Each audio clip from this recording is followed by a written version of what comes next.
রোববারও Nuseirat শরণার্থী শিবিরে বিমান হামলা চালায় দখলদার ইসরায়েল। তাদের হামলায় একই পরিবারের 6 সদস্য সহ নিহত হয়েছেন বেশ কয়েকজন ফিলিস্তিনি। প্রিয় সন্তানকে হারিয়ে দিশেহারা হয়ে পড়েছেন মা। কবে শেষ হবে এই হত্যাযজ্ঞ ধ্বংসলীলা, সে দিনটির যেন প্রহর গুনছেন গাজাবাসী।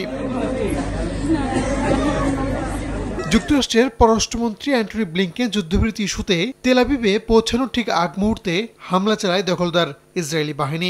10 মাসের বেশি সময় ধরে চলা যুদ্ধ পরিস্থিতি পর্যবেক্ষণে দশমবারের মতো মধ্যপ্রাচ্য সফর করছেন ব্লিংকেন।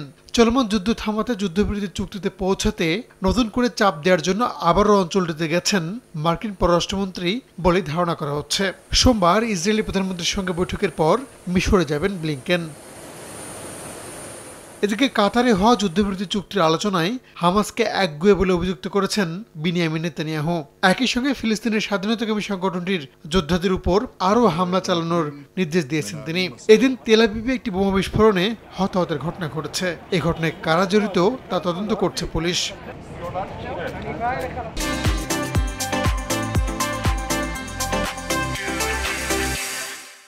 এর মধ্যেই অবরুদ্ধ উপত্যকাটিতে গত 25 বছরের মধ্যে প্রথম পোলিও রোগী শনাক্ত হয়েছে।